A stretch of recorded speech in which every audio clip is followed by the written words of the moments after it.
Welcome to Envisioned Broadcasting, the station designed to encourage, equip, and empower you for growth and success, presents When They Hear Us, an author's movement, a show that provides authors a platform to share their voice with the world. When They Hear Us, with Dr. Tracy Heinz Lashley, begins now. Welcome back, everyone. I am Tracy Lashley, your host for When They Hear Us. We have a special guest here with us today. His name is Mr. Alfonso Short. Coach Short now, and he was born in New York. He is currently living in North Carolina. Coach Short obtained a BBA from the University of North Carolina, Charlotte, 1986, a BBA and an MBA from Word of Truth Bible College in 2007 and 2009, and became a certified Christian life coach in 2021. Congratulations, Coach Short. Thank you. And Coach Short has been recognized for his work as a volunteer from various citywide organizations in 1999 to 2000.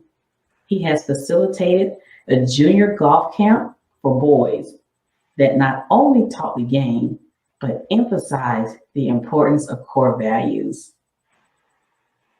Coach Short, welcome. I am excited to have you here today to talk about your book launch, Be Transformed. Think about it, pray about it, and be about it. That is launching May 1st. We're going to give them the details of how they can pre-order, but first, welcome and tell us a little bit more about yourself. Well, thank you. I appreciate the opportunity to speak with you today.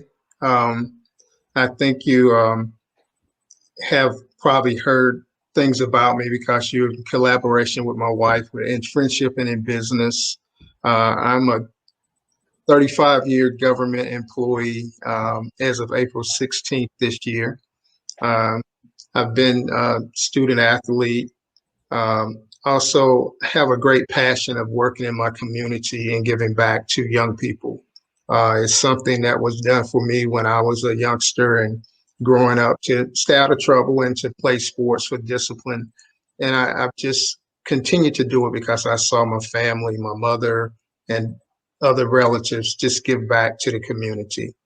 So it's been something that's been really a passion in my spirit. So for probably over 25 years, I've reached out as much as I possibly could on a volunteer basis, and now have had the opportunity to really be inspired by my wife to look at things from a business perspective with it.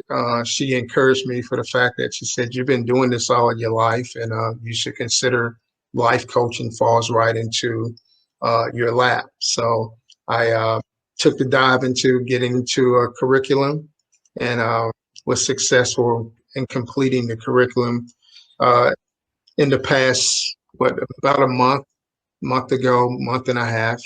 And looking forward now to a business that I have started by the name of Mindscape Coaching Solutions. It has inspired me also with my writing with the book Be Transformed, which is a 31-day inspirational devotional, which is something I've been doing for quite a while, just kind of encouraging myself on a daily basis, or when the Spirit is led to me to write something, just to write something positive and encouraging that inspired me, and thought that it would also encourage others with the different adversities that we all deal with from day to day in our lives. Wow, that sounds exciting. And Dr. Short, yes, I am a big fan of hers. We became friends not too long ago, and the journey has been real. Yeah, she is a trooper, and she will be, right beside you the entire way. So I can see her pushing you like, come on, honey, let's go.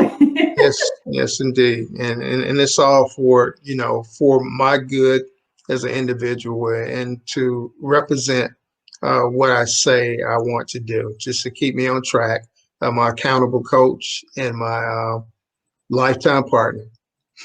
Yes, and you guys have a new journey together because you're both published authors. And can you tell us a little bit about that? Because I am excited about the group that you have started and just a little bit. With the writing itself, this is kind of, I do it secondary. I don't look at it as, wow, I need to sit down and write so that there's a production or something to be published. She would tell you if you talk to her, and I will explain now. I, I have a time when something hits my mind. I may come up with a title or something and have nothing in the world that I'm thinking of what I could write about. And I can say it definitely has to be a Holy Spirit that infills me with, okay, here's a subject matter now. It could be kindness, and then I will come up with something to write, but I don't write under a pressure or anything because I'm writing just an inspirational, good, positive word to someone, which I could say anything, but I just don't say words to people or share with people just to hear myself, blowing the horn. I'm very serious about life, and I'm serious about other people's lives. And if I can do something to assist you, I will, but I try my best not to do anything that's going to hinder whatever's happening for you in your life. Wow, yes. And what caused you to decide, okay, I'm going to mentor young men and boys, and also adult men as well, right? Yes, just by being in groups and organizations on sports teams, and we see people get together, and particularly men can get together for sports events or concerts of some kind. But when we come together and have the opportunity to hear young men, young adults, or mature men as myself, having conversation about the day-to-day plights of life, the joys we have in our life, and ambitions, that's something I've been able to be in a position where I've been exposed to that, but still as a man, they talk about us going into a man cave. Uh, we can be a little reluctant to share who we are. We have this hard shell that nothing bothers us. We're going to make it through everything, and we can make it through everything. But I'm a believer. I'm a believer, and I know that we can do all things through Christ. And when I hear young men and young adults and mature men speaking with some of their plights, I've been in settings where at least there was no prohibiting giving the glory to God about what we're doing. So my tap into young men or any men is to at least express that we have the opportunity to be transformed if we can apply and exercise and study the Word of God, and then apply it to our daily living. And it has to start with us personally. And then if we want to build better relationships, then we start in our household and we work out into the entire community by just sharing and becoming supporters of each other. Yes, because you have been mentoring and tutoring for Patricia Harris Elementary from like 1994 and 1997. Not trying to age you. Oh, yes. That's a good thing. It's a good thing. And a youth basketball coach from 1998 to 2000. So what have your experience been as far as mentoring those young boys in this arena? Are they... Oh, I'm sorry, go ahead. No, you go ahead, please. Yes, okay. Are they from a diverse group of people, diverse backgrounds? Are they having similar experiences? And what have it been like for you? Yeah, well, as much we can be in the same communities and still it's a diversity because of the uniqueness of who we are, who the people who are raising us, whether they're biological family or extended family, whatever. But I found that most of the young men in particular, they're trying to identify who they are. And as kids, you say from about 8 years old to preteens or to 17 or 18 years old, We're normally living in the dream of being somebody else. It's normally sports, like I said, or entertainment someone is trying to be. And that's normal to admire someone else, but not. I try to tap in and make sure that they identify with themselves and realize the greatness that's implanted within them. And we just need to bring it out, not a force, but use the parenting or mentoring, the sharing and caring type of style to get them to share who they are and what their ambitions are. And we may be playing basketball, we may be playing golf or some other sport, or playing games, and everyone wants to win. But what I've been able to use as my recipe is to realize that it's great to win, but participate at your best and respect each other, so that also you can respect losing sometimes, particularly in sports, but you can respect that in life, but you don't have to settle for that. And one way that we have to, just being in our communities, a lot of times they're at-risk kids or lower income, so we have lesser exposure to some of the most common things, to let them know that this is just a position that you're in, this is temporary, and how sports, yes, can get you out, but you may get injured or you may not make the big leagues with the sports. But having your basic education, and if you have the drive for more continuing education, then that's going to be more beneficial to the well-being of you personally, and you establishing a household, a family, and able to reach out to your communities in the future. Wow. And so when I hear that and I think about the 31 days of inspiration, how will this impact that arena, this group of boys? Well, every day they can take this devotional and they can read a new inspiration for them. Get it really just to provoke thought and broaden their horizons to being thankful for another day, and expressions to hopefully it'll help generate to them all the things they can be thankful for with what's going on in their life, and they still have breath of life today. That's how I am every day. There will be more continuing writing for sure, but and I've expressed this to others before. I think in 1999 or 2000, I had a coworker give me a devotional, which was a 365-day, which a lot of them are, most of them are. And I would read, and I've read through those devotions. I kept them on my workstation and go through them every day today for years. But also I realized that I haven't written that much to have that much composition at this point, but 31 days does cover an entire month.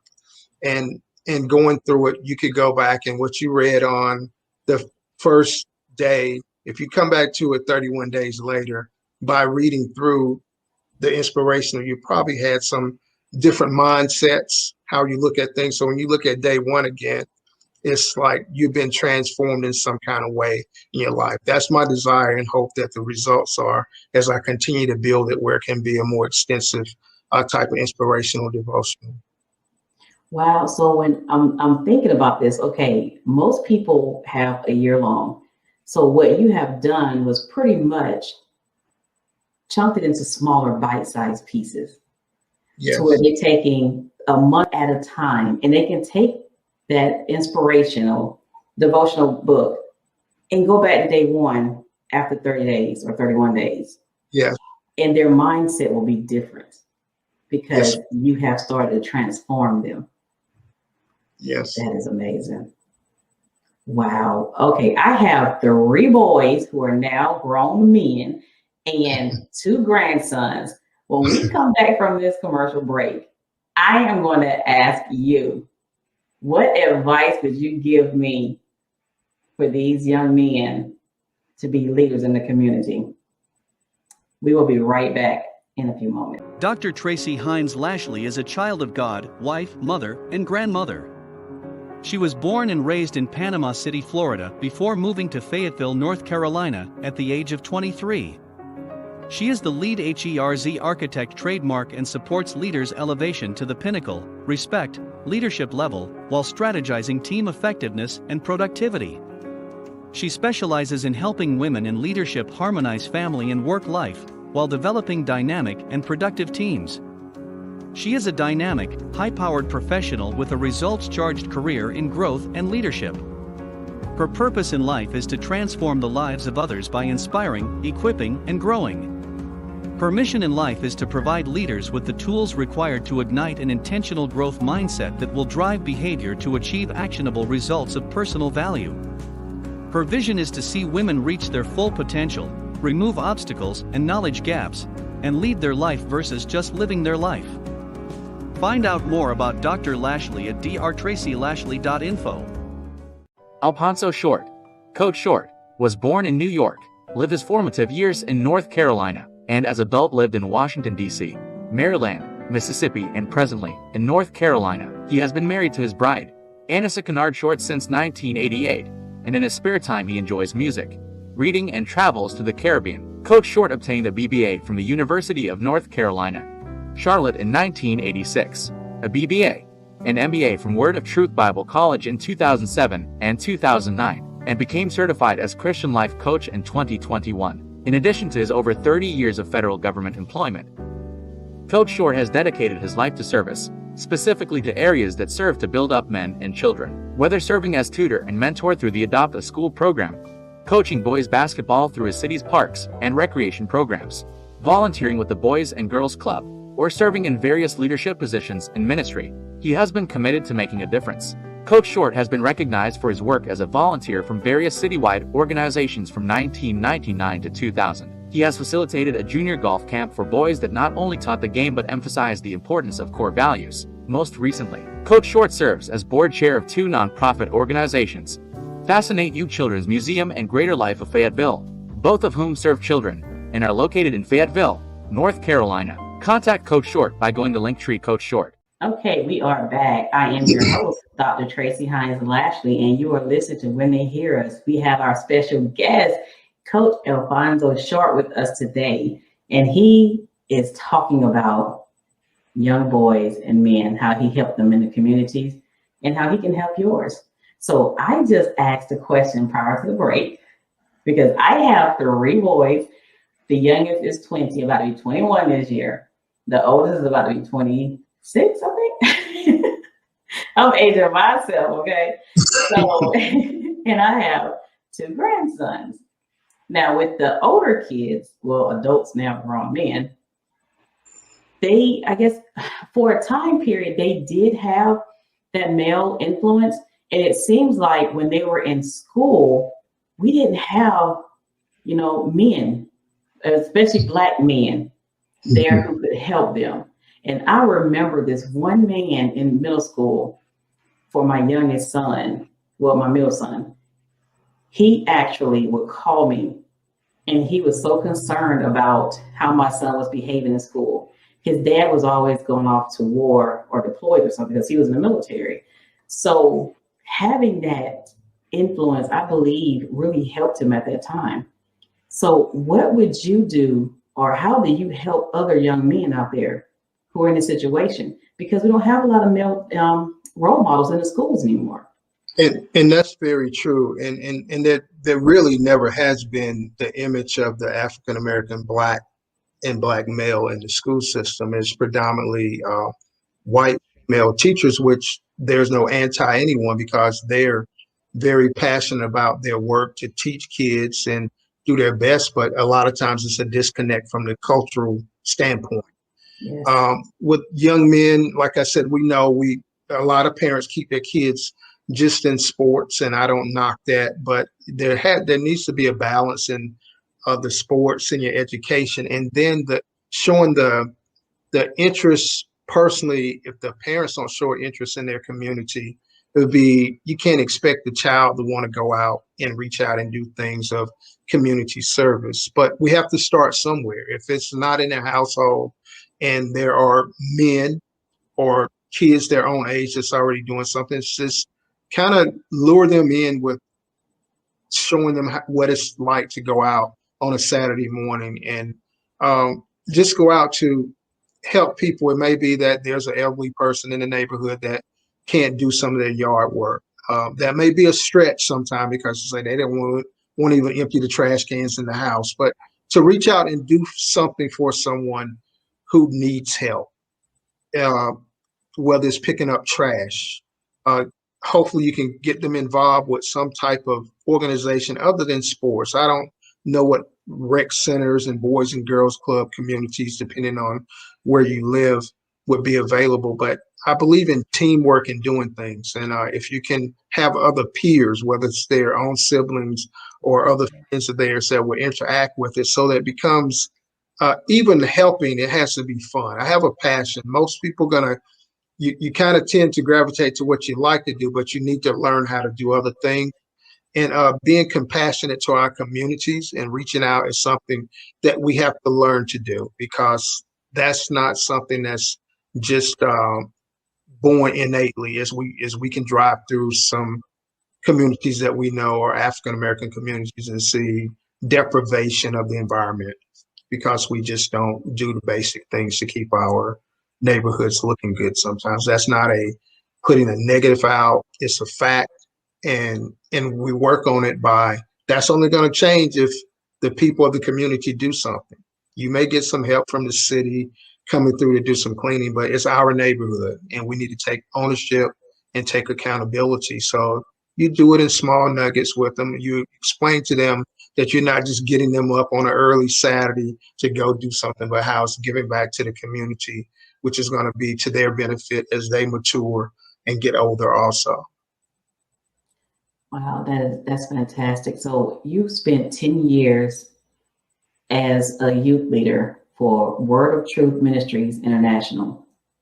Yes. So during this time, have you seen where the boys wanted to become leaders of their community, leaders of organizations, entrepreneurs? Yes, ma'am, I have. And being in Jackson, Mississippi, 10 years of being involved with the youth program and leadership and working with the young adults and young people, these 10 years, 12 years now, these young men are, some of them are parents. They've been through school. They've played sports in school. They've learned to be musicians. They continue to work on their skills in the sports that they play, and they're sharing it with the next generation now.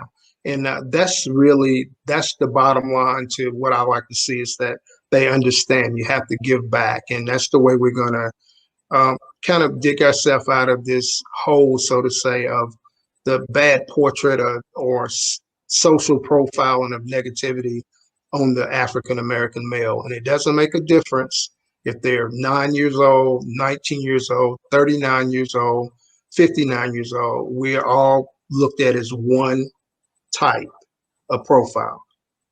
And that's what I try to explain with them. It doesn't make a difference that I'm at the age I am, 57 years old, use common judgment and rationale to do things. I could still be put in a position of just being profiled and criminalized at the drop of a dime, just like they could be out taking risks doing things. So just the fact that we have to have a self-discipline and improve our character and really establish our own value system and principles that would be worthy for society overall. So what is like the number one thing that you would tell these boys? Because, it's not always cool to be a leader. It's not always cool to be out front and in a positive light. Growing up, I remember being in a youth group and we had so much fun, and times were different back then where it was cool to be educated. Now it's more cool to be popular, regardless of how the popularity came. Yes, that's very true. And that's a thin line of, as you're saying, being popular, because everybody wants to be noticed, whether you're a kid or whether you're an adult. I'm not a 15 minutes of fame individual, and I don't speak or try to be in the life of someone and say, I'm just coming through and I'm giving you a speech because I need to come through and do this presentation. It's keeping myself available and showing this is just my style of leadership, but for them to understand that they have special gifts and talents And once we tap into those and they have influence with their peers, that it's important that they really be respectful of that and understand that your peers are going to follow the direction that they see you going, because they also identify that leadership in you, but also it doesn't make you superior to anyone. That we do this thing as a team and we learn from each other.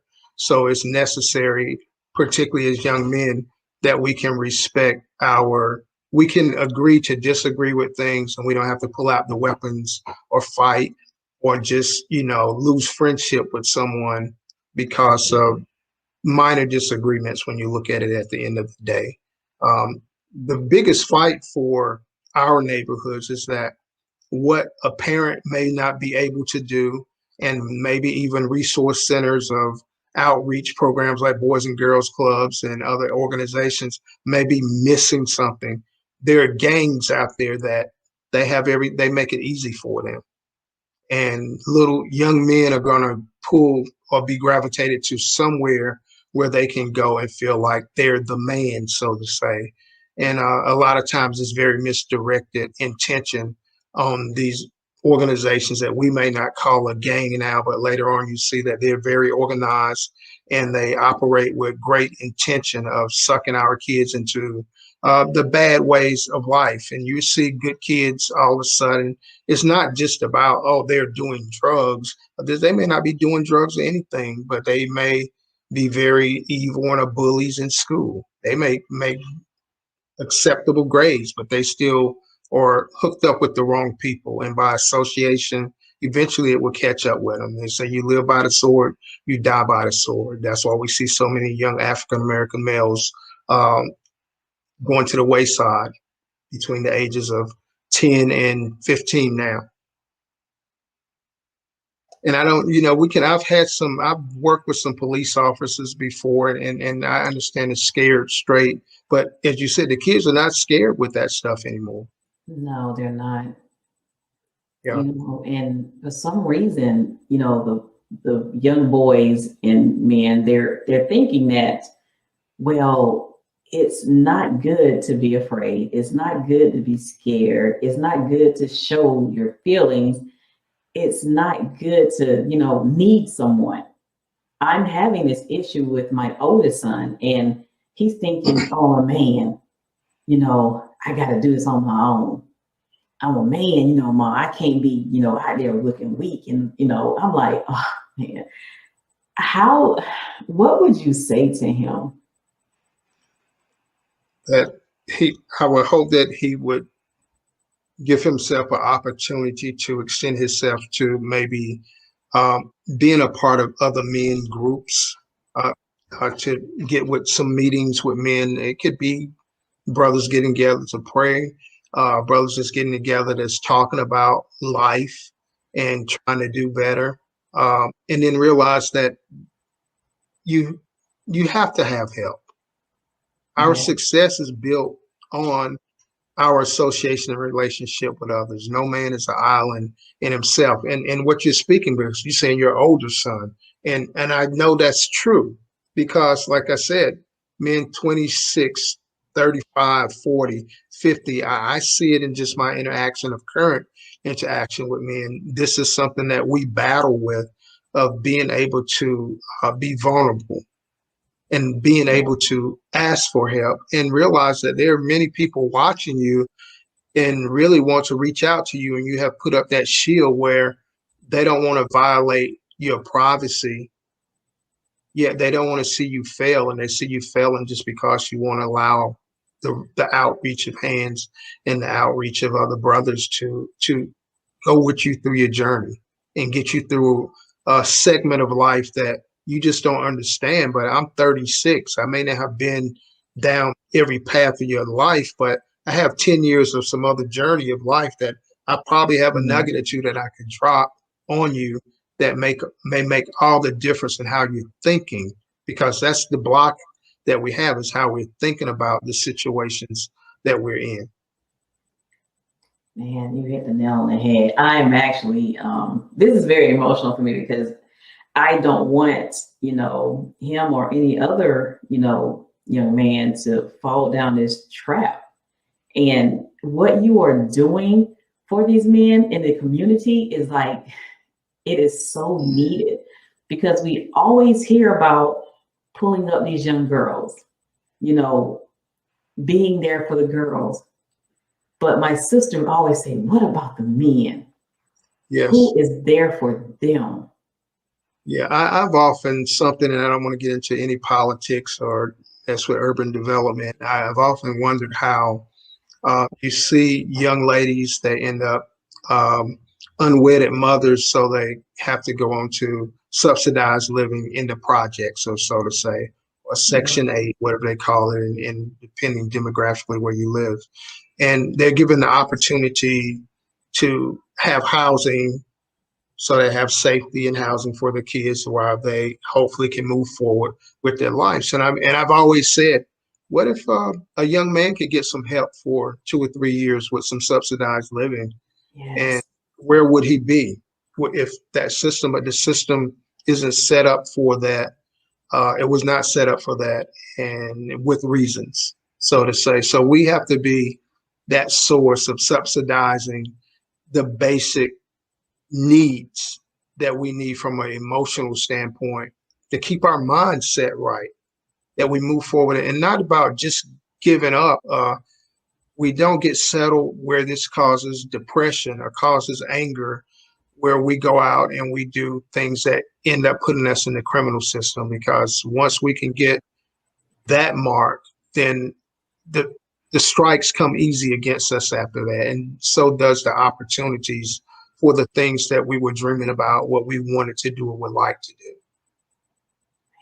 Yeah, you're right. And my sister would always tell her son, our two of our boys are the same age, and they're like 30 days apart.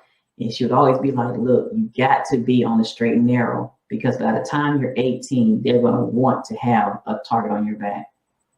Yes. They're going to want to have you in the system. And it's very disheartening to have to think that way, but it's our reality.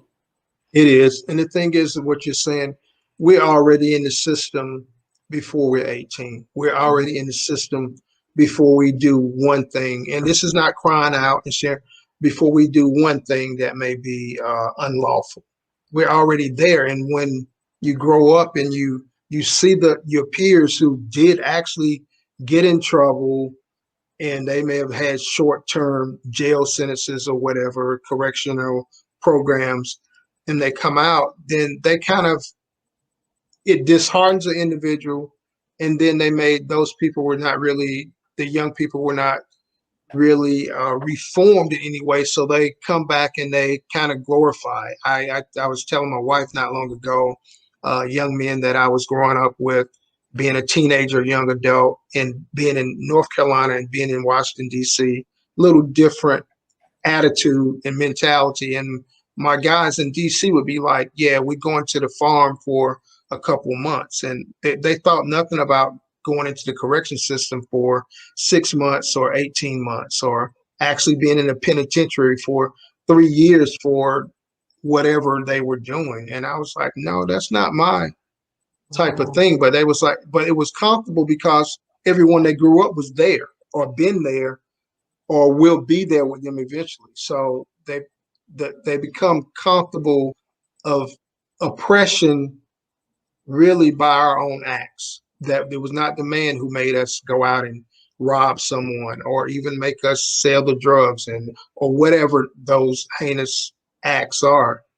But there was no one there either to try to redirect them and have them refocus their energy and talents and ambitions to something else. Wow.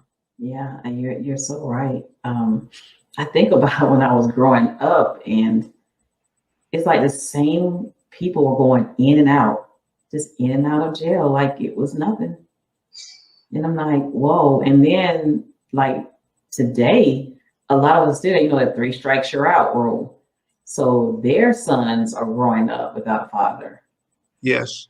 And they're thinking it's okay. Well, I grew up without a dad. So, some people never, there's been no structure of family at all. One of the most challenging experiences or eye openers for me was, I think in 1999, I was with the Boys and Girls Club in Tupelo, Mississippi, and a young man I was mentoring in a classroom or something, and it was a little kid. He probably 8 or 9 years old. He's pretty active, so to say. His record show he stayed in trouble at school because he liked to talk a lot, didn't listen. But I was talking to them about something with, having better character and whatever. And after the classroom session was over, I was asking them to take something home to their parents, and if they talked to their mother, father, uncle, or someone. And the little boy came to me and he asked me, he said, "You said something about a grandfather. What is a grandfather, Mr. Short?" Wow. But that let me know that he's seen no type of male model at all. But he was like, "What is a grandfather?" And I had a grandfather, my idol. But to think that this little boy is 9, you blink your eyes, he's older, but there's no one that of male figure that probably has been imparting into his life. And he's not the only one. Wow. I just think about all those lost little souls out there. They are, but the greatest help is we even identify trying to target. We see the young men, that population is there. We have to reach back and try to help the family. Yes. Whether it's the single parent, whether it's the grandmother, the aunt, the uncle, whoever is the adult in charge of the individual. That's easier said than done sometimes, but making a connection with them where you can also impress upon them, but find ways tactfully that you can get them to start participating and showing interest with the kid and what they're doing, no matter what it is. But if they had never had that type of environment, then you're teaching them too. And it may be at the same level, though there's a parent and child situation there. But many times we take it and we're focusing on the kid, and the kid can be very excited about the environment we have them in with positivity, but that ends when they go home, because that's not something that their parents are. They're not, no one is vibing that to them. They're on the hustle trying to work and make a dollar, or they just parents that don't know and really have been really poor parents. But there's hope for them too, and it has to be. So we have to find a way that what's happening with the kid has a lot to do with the parent. And I don't look at it because of whatever they're lacking that makes them the bad person. It just makes them the person who's been not exposed to positive. So they only know how to operate in negative. So we have to shine that light and care genuinely. I love people, and I love to see people have confidence in themselves, because it's not a good feeling when you get up and think you're lesser than someone else. And yet you're put in an arena where you're being pushed that you're not, I don't believe in the competing to the point where you feel demised. I want to have what we call the wholeness completion of a person by them challenging themselves. That's their competition to improve and do better and be better. Oh, I love that. Yes. So we come back. I want you to talk about Mindscape Coaching Solutions, the program that you have started to help as many young men and boys as you can. So we'll be right back after this quick break. Coach Short started Mindscape Coaching Solutions to mentor and guide young boys and adult men. The mission is to assist young and adult males in making quality of life decisions that will transform their destiny by identifying their God-given gifts and talents and their developing skills.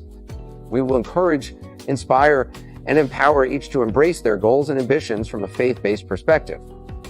The ideal client for Mindscape will have a desire to change and motivated to make it happen, have a desire of better quality of life in all areas, is teachable and coachable, is accountable to their actions or inaction, is reverence the sovereignty of God, is committed to the Word, understands the importance of communication, have a faith-focused, readily make the financial investment in themselves, has respect for themselves and others. Contact Coach Short by going to Linktree Coach Short. Dr. Tracy Lashley is the voice of the oppressed. and master of teaching the transformational steps from pain of trauma to the power of a survivor. Destined for the shape-shifting ability to step into thriving beyond trauma. She has survived welfare, single parenthood, divorce, military spouse life, being broke, living with bad credit, borderline homeless, not being able to feed her children, just simply struggling to survive for her and her children. If you can relate and wish Dr. Lashley to assist you, contact her today by sending an email to info@drtracielashley.com or by going to her website at drtracylashley.info.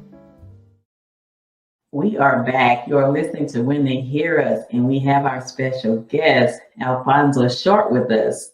So we're talking about what he does to empower, encourage, and grow young men, boys, and even the adult men out there. So, Coach Short, you have a program called Mindscape Coaching Solutions. What is it about this program that is different from any other program out there? Well, I'm a hands-on. I believe in groups and teams, but I believe in one-on-one to get to know each other, to get into the in-depth psyche of a person, not to read their mind and control them, but to help them understand who they are, and you get a better understanding of who you are. So the mission is that we identify the gifts and talents that's within all of us, and particularly men. Like I said, we tend to have everything kind of stored away. We're not going to talk too much. I'm a big talker and passion of things that I'm passionate about.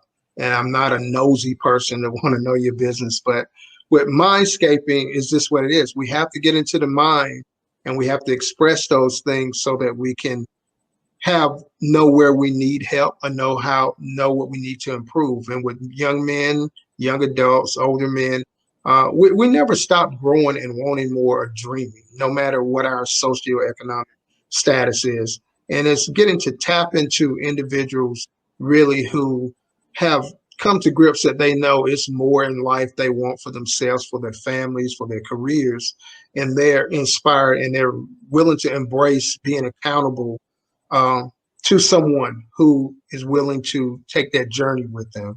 And that's as the mindscaping experience. It's just going to bring you and motivate you to understand that we take change and look at it as a positive. There's that ad that you can't teach an old dog new tricks. Well, we're not dogs. We're human beings. So that doesn't really apply. That's a mind thing that we have to eradicate that from even thinking about it in our mind. But looking for a better quality of life, trying to find a way to be committed to what we're doing so that we can accomplish. It's easy to start something, and it's easier to quit doing something. So I want to be kind of that bridge, that motivator, that encourager, that ear to hear. Because with life coaching, what I've learned through the experience of going through the training is really the silence of listening. I'm a teacher by nature. So, and I'll teach and share, but I'm not teaching to show I have more knowledge than you. I may just be exposed to more things than you, but I'm talking to hope I can get you to start talking and sharing. But I learned just be silent and let it happen with individuals. Men, like women, but men need to feel safe and secure. That if they're sharing themselves with someone, that it's genuine and they're not going to be exposed in a way that's damaging to their ego in sharing with others. So a degree of secrecy of your business is my business, but what you have in you are gifts and talents that need to be shared to help someone else. And we have to do that, not just get ourselves together, but as we're getting ourselves together, hopefully inspiring and encouraging and empowering other men to reach back and help someone do the same. Wow, yes. And your ideal client desires to change and motivated to make things happen, desire a better quality of life, teachable and coachable. Yes. Yes. Accountable to their own actions. That is huge. Committing to work. Now, if you don't put the work in, you won't get results. That's one thing I said. No effort, no results. Has just been something that's key that I share with everyone. You got to do something. Yes. Just put forth some effort. If you don't get there, that failure is another opportunity to go at it and keep going at it. And so you can go at it and it never get right. But if you share your experiences of what you're doing, you might have someone can just help you get there. Just like playing sports. I work with kids. Golf is not a easy sport to learn, and it's not a sport played in our community. And when I started working with young guys with golf, they never seen a golf club or golf ball live. They've seen Tiger Woods on TV, Oh, yeah. but look how far away. That's distant. That's dream world. That to put a Yes. golf club in their hand and golf ball and take them out and expose them and have them understand the rules to the game first, Yes. and then we just go out and tell them, try to do it the way you want to. I'm not going to tell you can't do something. And now, do you want to make it easier? And I can show you how you can execute these steps and do it. Then if you practice these steps, then you can incorporate the other things that you feel like you can do into it. But you can always go back to these fundamentals that will keep you in the game. And then if you want to get better, then you learn more about the fundamentals and you continue to grow. And that's how we grow and mature in life and whatever we're doing. You're pretty much showing them there is a process to everything, and It is. you don't know it all. You have to take proper steps. That's right. That's right. Yes, and communication. Wow, yeah, you said they must understand the importance of communication. You mentioned listening skills. If you can't listen, You can't learn. You can't learn. no. And faith-based, Yes. faith-focused. So what would you say to them if they had no faith? I would speak to them of my faith and give them some of my journey of life and how when I was probably on my own, not really doing anything bad, but not getting good or great results what I wanted, how no matter someone say, well, I don't believe in religion or God or whatever, but as soon as someone is in a crisis, they want someone to pray for them. Yes. And that's no matter what people we are. Yes. Or, right. oh God, well, you don't believe in God. Why would you be calling his name? I mean, I'm not pushing it, right. And I'm not pushing religion on anyone, but I express the relationship that I have with God and my faith and what I can go and why I read the Bible and how I learn from the teachings in the Bible and do fundamentals. And if they're hardcore little kids still, even men, grown men, I don't have to pull the Bible out and read scripture. I just have to exercise that love, kindness, and caring and sharing with you in word and principle as we connect with each other. Yeah, you're and then eventually, yes. And then eventually I'm not marketing that you need to be a religious person because of me, but I'll go back and say the things I'm doing and even any success that I have is because of these principles. And when it's failure in my life, it's still these principles that get me back on track to keep going and not quit. And yes.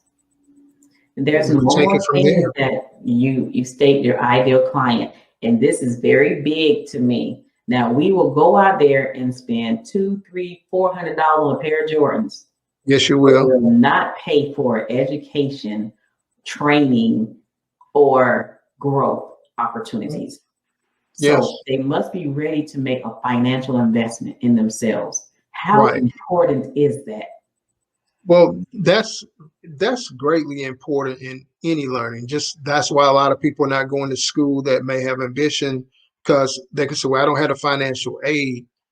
Well, you don't have to take 12 hours of classes right now. What about just paying for one session of the curriculum that you want to be in? And just as you use this example of spending hundreds of dollars on tennis shoes and jeans and designer this and that, is nothing wrong with that. But that's not going to do anything but give you an image, a pseudo image, and a little popularity for a while. And then those clothes and things go out of style, and you have to come up with money, which you do. Where when if you invested $500 or $1,000 in your self-development, it's going to have a better return for you in the long run. I remember watching this video. It was Grant Cardone talking to, I believe he was a rapper. The rapper was talking about this Corvette that was out, this new Corvette. And Grant was like, why are you even thinking about that? Why don't you take that money and invest it? No, but you got to see this Corvette. He's like, that's how they create slaves. I said, ooh. That right there was saying a lot by saying a little. Yeah, it's a learned thing, because our parents, if you look at young children, the parents go all out and work a second job to buy those things for their kids. I mean, and we see kids that are in very impoverished households, and they are raising Cain with their parents because they want some particular shoe or label in their shirt, and those parents are going out to do whatever it takes to get it. And those people who are wealthy enough or have the finances to buy things, they're doing the same thing to the kids as privilege, and it's not that they need it, and it may be more damaging to them as well. I'm not caught up in where people are, your social status, or what neighborhood you're in. We all need help. And one thing about it, and I say this being a Black man for 57 years, we need all the help we can get, no matter where we're in the ivory tower or we're down in the gutter. We deal with the same issues. And we don't need to have to live a life where I hear the term faking it till you make it. Well, if you made it and you still faking it, then you obviously don't know who you are. Great identity crisis going on. So you're not a model to anyone in the real deal, because you wouldn't even follow yourself if you wouldn't have to. And I have friends who have been professional athletes and made lots of money and have done well and work with some principles. And I've seen them fail because they never really believed in the principles that would hold on to the core things that maybe their parents or someone was trying to teach them. I've seen young men, who had nothing, stayed in trouble, and someone got with them and turned them in the right direction, and they never looked back to being successful and helping other people. And that's what we need to be. Find that balance and happy median where we all have an opportunity to reach out in our communities some kind of way. Doesn't have to be that you committed to 5 days a week to go to a center and help some kids with reading or math, or a lot of times it's not even about doing something with the education. It's just being there, and they seeing a male figure and someone who's positive with them and someone who's inspiring them by tapping into taking interest in what they want to do. You want your kid to be a doctor, a lawyer, and he's in the 8th grade reading at the 3rd grade level. I could say that's a whole lot of pressure on the kid, but that's just a whole lot of pressure on everyone because it's unrealistic. Yes.